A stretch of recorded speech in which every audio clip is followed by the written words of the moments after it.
With her huge black beehive, winged eyeliner and sailor tattoos, the resemblance is striking.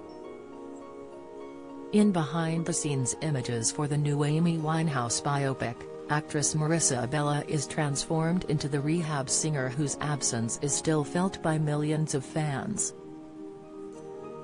Filming took place for the much-anticipated Back to Black movie in Soho, central London, this week. It explores Amy's meteoric rise and tragic death in 2011, aged just 27. Yesterday, Amy's dad Mitch, played in the film by Eddie Marsan, gave it the family's blessing. Mitch, 72, said, "It's something we're excited about as a family because it will concentrate on Amy's talent. And when all is said and done, that's what we are left with. It will be amazing for fans to relive her genius and introduce her music to a whole new generation." Amy loved championing artists, so she would have been so excited to see what Marissa will bring to the role and would be very supportive of her. Fans will have to wait until next year for the biopic, but the images are sure to release a flood of memories about the music legend whose career was tragically cut short 12 years ago. The five-time Grammy Award winner was considered one of the most gifted artists of her generation, and after her death her most iconic album Back to Black became the best-selling album of the 21st century.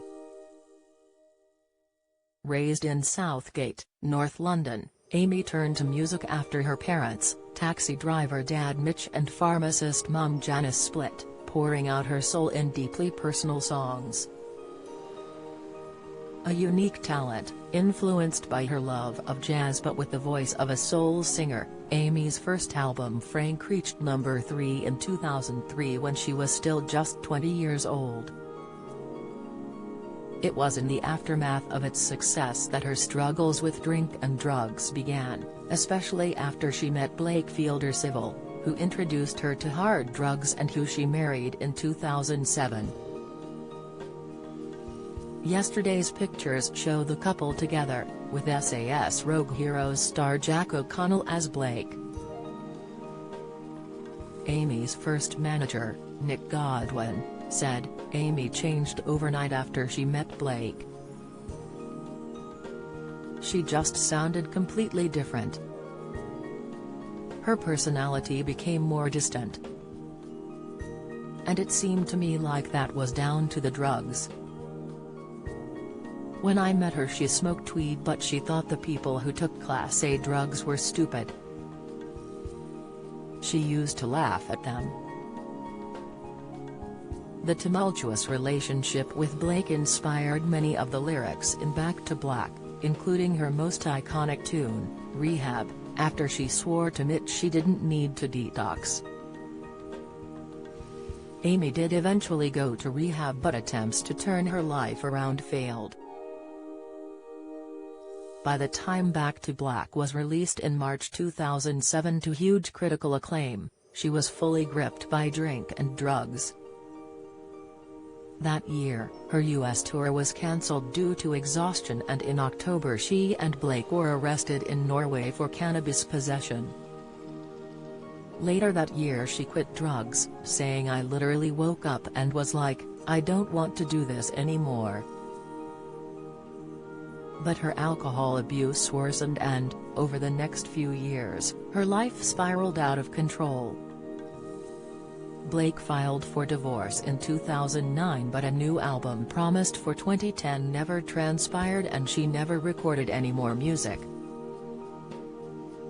Amy checked back into rehab in spring 2011, emerging with news of a 12-date European tour. But the first show in Belgrade, Serbia, was a disaster. Clearly intoxicated, she couldn't remember the words to her songs or even which city she was in, and she stumbled around the stage. No one knew it yet, but it would be her last ever performance. Dates in Turkey and Greece were cancelled before the rest of the tour was axed. On the night of July 23, 2011, Amy and her bodyguard Andrew Morris stayed up watching videos until 2 a.m. When he tried to wake her up at around 3 p.m. the next afternoon, he couldn't find a pulse.